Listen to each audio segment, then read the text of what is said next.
अस्सलाम वालेकुम दोस्तों, आज हम सैर करने वाले हैं एक ऐसे मुल्क की जहां पर दुनिया की कदीम तरीन शराब तैयार होती है। यहाँ एक दिलचस्प रवायत है, लोग शादी कम और आर्जी निकाह ज़्यादा करते हैं।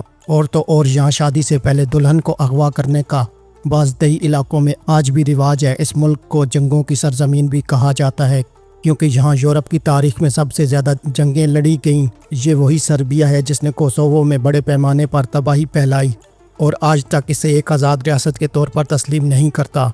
सर्बिया जनूब मशरकी यूरोप में वाक़या खित्ते बल्कान का एक अहम मुल्क है। सर्बिया में गधी के दूध से तैयार करदा 1 किलोग्राम पनीर की कीमत यहाँ पर एक माह की तनख्वाह से भी ज़्यादा है। गधी के दूध से तैयार करदा पनीर की कीमत 1200 यूरो यानी तकरीबन पाकिस्तानी 3.5 लाख से ज़्यादा फ़ी किलोग्राम बनती है।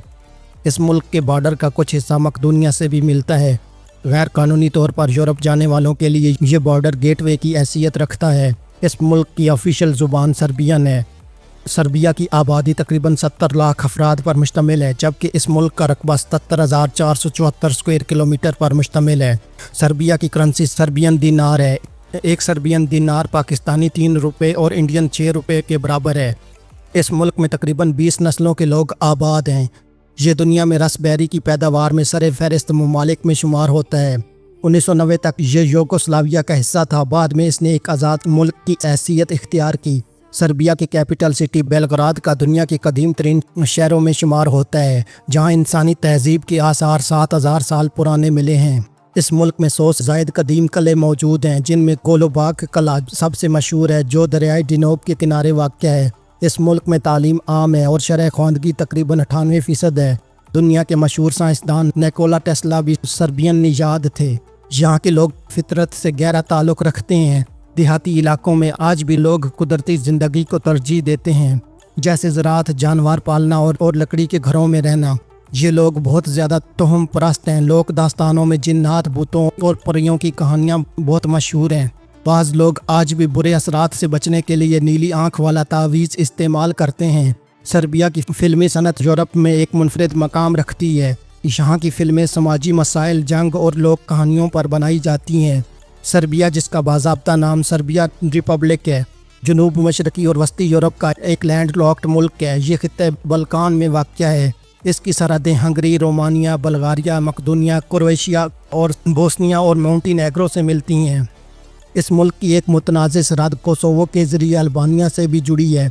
मुल्क का सबसे बड़ा मज़हब क्रिश्चियंस हैं, जो कुल आबादी का 86% हैं, जबकि 4% मुसलमान और बाकी दीगर मज़ाहिब के लोग यहाँ पर आबाद हैं। मौजूदा सर्बिया का इलाका मुसलसल ज़माना कदीम से आबाद है। 6ठी सदी ईस्वी में यहाँ पर स्लाविक नस्ल के लोग आकर आबाद हुए। कुरून वस्ता के अवाइल में यहाँ कई इलाकाई रियासतें कायम हुईं। सर्बिया की बादशाहत को 13वीं सदी ईस्वी में वेटिकन और कुस्तुनतुनिया दोनों ने तस्लीम कर लिया और 1346 में ये अपने उरूज पर पहुंचकर सल्तनत सर्बिया बन गई। 16वीं सदी के वस्त तक सल्तनत उस्मानिया ने मौजूदा सर्बिया के तमाम इलाकों को अपनी सल्तनत में शामिल कर लिया। 19वीं सदी के अवाइल में सर्बियन इनकिलाब के ज़रिए सर्बिया ने आज़ादी हासिल की और इलाके की पहली आइनी बादशाहत के तौर पर कौमी रियासत कायम की, जिसने बाद अज़ां अपनी सरहदें मज़ीद वसी की।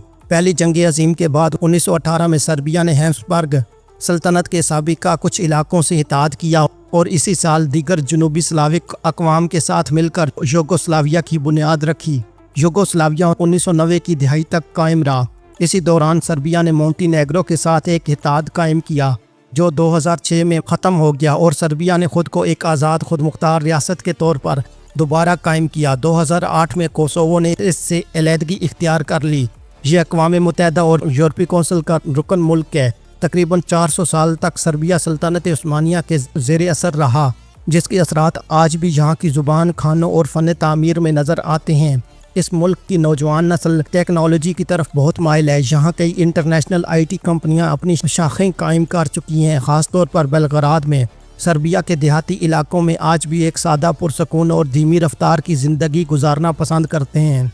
सरगाना 8 या सरगान 8 नामी रेलवे लाइन सर्बिया की एक तारीखी और सियाती रेलवे सिस्टम है, जो पहाड़ों के दरमियान घूमती हुई 8 की हिंसे की शक्ल में बनाई गई है।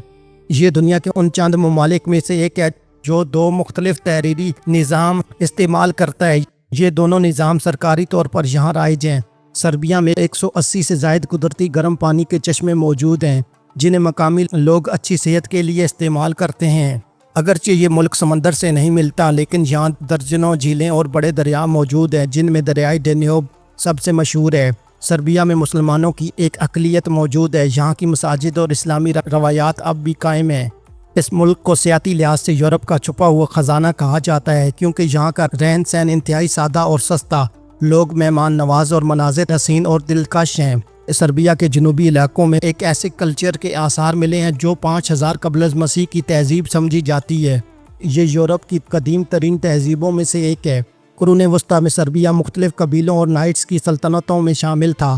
آج بھی قدیم لباس، تلواریں اور قلعے مقامی تہواروں میں دکھائے جاتے ہیں۔ اس ملک میں بھیڑیے کو طاقت، آزادی اور عقل مندی کی علامت سمجھا جاتا ہے۔ یہ ان کا قومی جانور ہے۔ آج کے وقت میں بھی اس ملک میں کچھ گاؤں ایسے ہیں جہاں لوگ بجلی، موبائل اور انٹرنیٹ کے بغیر زندگی گزارتے ہیں۔ بیلگراد یونیورسٹی سربیا کی سب سے پرانی اور بڑی یونیورسٹی ہے جو 1808 عیسوی میں قائم ہوئی۔ یہاں اب بھی ہزاروں طلبہ تعلیم حاصل کرتے ہیں۔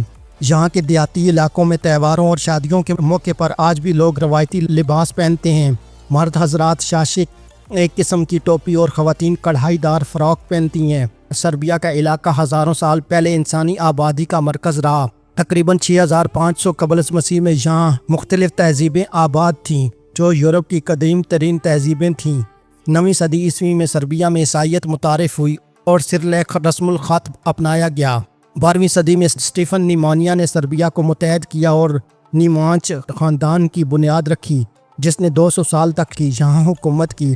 2008 میں کوسوو نے یک طرفہ طور پر آزادی کا اعلان کیا جسے سربیا نے تسلیم نہیں کیا۔ 2009 میں سربیا نے یورپی یونین کی رکنیت کے لیے درخواست دی۔ سربیا اب بھی یورپی یونین کی رکنیت کے لیے مذاکرات کرتا ہے۔ یہ ایک خشکی سے گھرا ہوا ملک ہے۔ 17 رومی بادشاہ اس کی سرزمین پر پیدا ہوئے تھے، جن میں سب سے مشہور قسطنطین دی گریٹ بھی شامل ہے۔ اس کے علاوہ لفظ ویمپائر کا تعلق سربین زبان کے لفظ ویمپر سے نکلا ہے۔ سربیا کا دارالحکومت بیلگراد جنوب مشرقی یورپ کے قدیم ترین اور بڑے شہروں میں سے ایک ہے۔ اس کی تاریخی اہمیت اس کے فن تعمیر، عجائب گھروں اور ثقافتی مقامات سے ظاہر ہوتی ہے۔ یورپ کے جنوب مشرق میں واقع ملک سربیا میں اس 1 کلو گرام پنیر کی قیمت ماہانہ اوسط تنخواہ سے بھی زیادہ ہے۔ گدھی کے دودھ سے تیار کردہ پنیر کی قیمت 1200 یورو تقریباً پاکستانی 3,70,000 روپے فی کلو گرام بنتی ہے۔ یہ خصوصی طور پر زاسویسکا نیچر ریزرو میں فروخت کیا جاتا ہے اور یہ دارالحکومت بیلگراد سے تقریباً 80 کلومیٹر مغرب میں واقع ہے۔ اگرچہ گدھی کے دودھ سے تیار کردہ یہ پنیر سب سے قیمتی پنیر میں سے ایک ہے، لیکن یہ سب سے قیمتی پنیر ہونے کا ریکارڈ نہیں رکھتا۔ اس کا شمار دنیا کے ان قدیم ترین علاقوں میں ہوتا ہے جہاں انسانی آبادیاں موجود ہیں۔ یہاں کئی تاریخی تہذیبیں رہ چکی ہیں، جیسے کہ ونکا تہذیب جو تقریباً 5000 قبل از مسیح میں یہاں پر موجود تھی۔ سربیا میں رقاصہ نامی مقبول سالانہ تقریب ہوتی ہے جو ایک مذہبی اور ثقافتی جشن ہے۔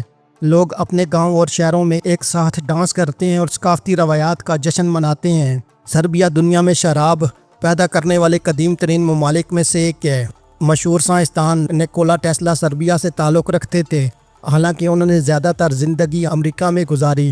سربیا میں ان کے نام پر ایک ایئرپورٹ اور کئی میوزیم موجود ہیں۔ سربیا کا ٹینس اسٹار نوواک جوکووچ دنیا کے مشہور ترین اور کامیاب ٹینس کھلاڑیوں میں شامل ہے اور یہ سربیا کے قومی ہیروز میں شمار ہوتا ہے۔ دوستو، آج کی ہماری یہ ویڈیو یورپ میں واقع ایک ملک سربیا کے بارے میں تھی۔ امید ہے کہ آپ کو یہ ویڈیو پسند آئی ہوگی۔ اس ویڈیو کو اپنے دوستوں کے ساتھ فیس بک، ٹویٹر اور واٹس ایپ پر شیئر کرنے کے علاوہ چینل پر نئے آنے والے سبھی دوستوں سے گزارش ہے کہ وہ یوٹیوب پر ہمارے چینل کو سبسکرائب کر لیں اور ساتھ دیا گیا گھنٹی کا بٹن دبا دیں تاکہ آپ کو ہماری آنے والی تمام ویڈیوز کے نوٹیفیکیشن ملتے رہیں۔ اللہ حافظ۔